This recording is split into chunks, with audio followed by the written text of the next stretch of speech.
Yes, reka nongere kuguhereza ikaze ari nako ngushimira we dukomeje kugenda tubana kuri uyu muyoboro mugari wa Rwanda Daily News TV nkubwira nti Nyagasani Uwiteka Imana nakomeze kugenda akumperereza impagarike n'ubugingo. Birumvikana neza cyane rero uko twamaze kugenda twigarukira ku butaka bw'igihugu cya Repubulika ya Demokarasi ya Kongo, aho inyeshyamba z'umutwe wa M23 zikomeje kwesurana bikomeye n'abarwanyi barwana ku ruhande rw'igisirikare cya FARDC. Na makuru menshi cyane rero akomeje kugenda aturuka ahangaha ku butaka bw'iki gihugu, ndetse yewe n'amakuru menshi akomeje kugenda aturuka mu bihugu by'ibituranyi by'iki gihugu cya Repubulika ya Demokarasi ya Kongo.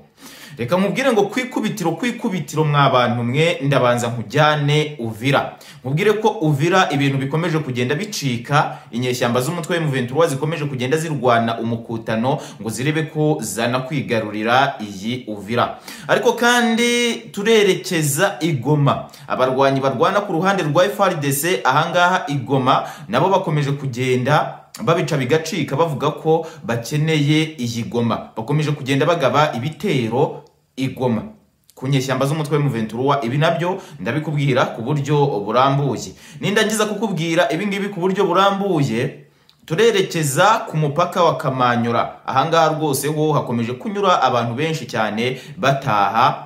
Ibi ngibi bikagaragaza ko M23 ifitiye gahunda nziza abaturage bahangaha ku butaka bw'iki gihugu cya Repubulika ya Demokarasi ya Kongo. Turerekeza mu materitwari agiye atandukanye, tureba ese mu materitwari agiye atandukanye nayo ari kuberamo imirwano bimeze bite. Ese izi nyeshyamba z'umutwe wa M23 zirashaka no kwigarurira amateritwari menshi? Ibi nabyo ndagenda ambikubwira ku buryo burambuye. Noneho rero mbere yo kugaruka ku makuru yacu ku buryo burambuye, reka mbanze nkubwire nikora subscribe, ukomantinge, ndetse yewe unarayikinge kugira ngo amakuru yacu ajya kugeraho 5 kuri 5. Jewe waguteguriye aya makuru akaba ari nanjye uyakugezaho, unyete Mr Kenzo nguhereje ikaze. Ubwo kandi reka duhere Uvira rwose nkubwire ko Uvira ibintu bikomeje kugenda bicika. Ibintu bikomeje kugenda bicika. Inyeshyamba z'umutwe wa M23 ziravuga ko zishaka kwigarurira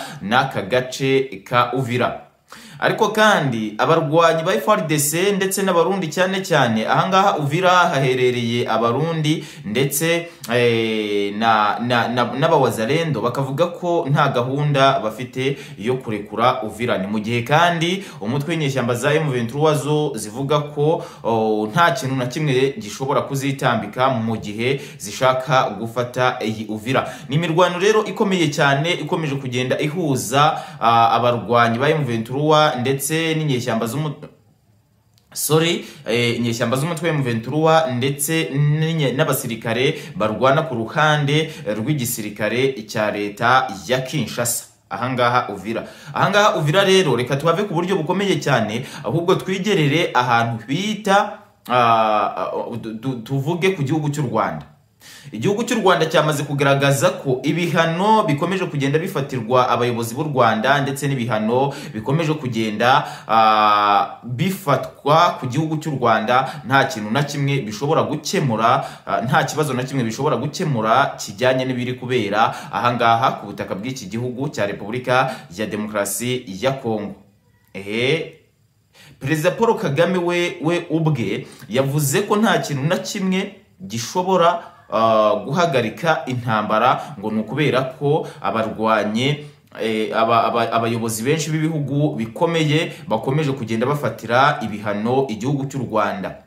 Perezida Paul Kagame rwose yongeye kugenda bigarukaho ku buryo bukomeye cyane, avuga ko mu gihe cyose leta ya Kinshasa itarumva ko ikibazo ari yo ngo iganire n'izi nyeshyamba z'umutwe wa M23 zive ahangaha ku butaka bwa Repubulika ya Demokarasi ya Kongo, abakuru b'ibihugu bikomeye cyane Amerika, Ubufaransa ndetse yewe n'Ububirigi bugakomeza kugenda buvuga ko bukomeje gufatira ibihano bitandukanye abayobozi b'u Rwanda ndetse n'abasirikare bakomeye b'u Rwanda. Nta kintu na kimwe nta kintu na kimwe bishobora kugenda bihindura ku ntambara ikomeje kugenda ibera mu burasirazuba bw'iki gihugu cya Repubulika ya Demokarasi ya Kongo. Noneho rero ni munyemerere twigerere ahantu hitwa Igoma. Abarwanyi barwana ku ruhande rwa FARDC, urabyumva neza, ni ingabo z'abarundi FDNB, ni abawazarerendo, ni ingabo za South Africa, ndetse yewe bakaba n'abarwanyi nyine n'aba basirikare ba FARDC bo ubwabo bari ahangaha Igoma, bakomeje kugenda bagaba ibitero byinshi cyane ku barwanyi ba M23 baherereye Igoma, kubera ko FARDC iravuga ko ishaka kugarura iyi Goma mu maboko yayo. FARDC rwose iravuga ko ishaka kugarura Goma mu maboko yabo kandi mu gihe kitarambiranye. Niba iyi FARDC rero izabasha kuba yagarura iyi Goma mu maboko yabo kandi mu gihe kitarambiranye nkuko ikomeje kugenda ibitangaza, n'imbaraga dukomeje kugenda tubona na M23 hariya ku butaka bwa Repubulika ya Demokarasi ya Kongo, ntabwo ibingibi umuntu yagenda bimenya ku buryo bukomeye cyane. Gusa icyo nakubwira cyo, ibitero bikomeye cyane bikomeje kugenda byisukiranya ahangaha ku butaka bw'iki gihugu cya Repubulika ya Demokarasi ya Kongo, cyane cyane Igoma. Ni ibitero bikomeje kugenda bikorwa n'abasirikare ba FARDC ndetse n'abarwana ku ruhande rwabo ku buryo bukomeye cyane. Noneho rero ni munyemerere tukiva ahangaha Igoma tugere i Bukavu. Hari umusirikare mukuru wongeye kugwa i Bukavu, ni uw'abasirikare ba FARDC. Uyu musirikare mukuru ngo wari ufite ipeti rya koloneli batarabasha kugenda batangaza amazina, ngo ni umusirikare w'umurundi yaguye ahangaha Igoma. Ese uyu musirikare waguye Igoma ko waguye i Bukavu, yaguye i Bukavu rwose, ko duheruka amakuru avuga ko nta musirikare n'umwe uri ahangaha i Bukavu. Uyu nguyu we uri Igoma, uyu nguyu waguye Bukavu, byaje kugenda birangira gute kugira ngo aze kugaragara i Bukavu? Ukeneye kubimenya. Uyu musirikare ni umurundi wari wasigaye i Bukavu, ndetse ngo akanagenda yigira umukozi ushaka akazi.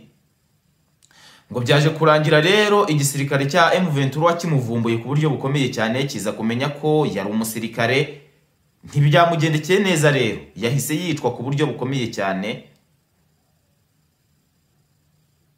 n'izi nyeshyamba z'umutwe wa M23 zidakomeje kugenda zivuga rumwe n'umuntu ari we wese ushaka kuzirwanya.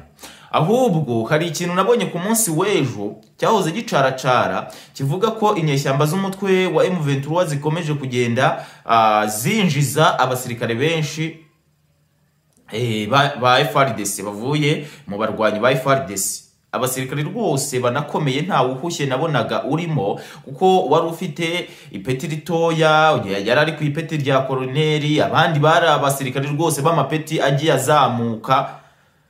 Abangaba rero ejo barimo bajoyininga izi nyeshyamba z'umutwe wa M23 bavuga ko barambiwe ubwicanyi bukomeje gukorwa n'igisirikare cya FARDC, ko ubu ngubu bamaze kujoyininga ingabo za M23 ahangaha ku butaka bwa Repubulika ya Demokarasi ya Kongo, ko bagiye kurwanya aba basirikare ba FARDC bivuye inyuma. Uwitwa Colonel Pacifique General Pacifique Masunzu rwose ashobora kuba akomeje kugenda atakaza abasirikare benshi ahangaha ku butaka bw'iki gihugu cya Repubulika ya Demokarasi ya Kongo, bose bigira muri izi nyeshyamba z'umutwe wa M23.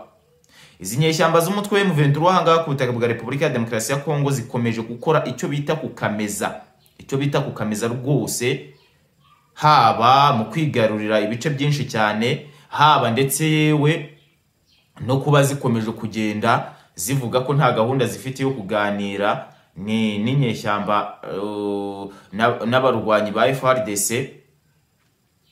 Ntabwo bikiri bya bindi kuko mu minsi yashize M23 yavugaga ko yemera kuganira n'abarwanyi ba FARDC ndetse yewe bakaba banakemura ibibazo bafitanye binyuze mu nzira z'ibiganiro, ariko rwose byongeye kugenda bihakanwa cyane n'abarwanyi barwana ku ruhande rwa FARDC bavuga bati ntabwo tuzaganira n'izi nyeshyamba z'umutwe M23, ibintu tuzabikemura binyuze mu nzira z'amasasu kandi izi nyeshyamba zizava ahangaha Igoma na Bukavu na Kamanyora n'ibindi bice byinshi cyane bifitwe n'izi nyeshyamba z'umutwe wa M23. Noneho rero reka ngushimire we twabanye muri aya makuru, gusa nkubwire ngo reba hasi ukore subscribe, ukomantinge ndetse yewe unarayikinge kugira ngo amakuru yacu akomeze kugenda akugeraho 5 kuri 5. Ndagushimiye.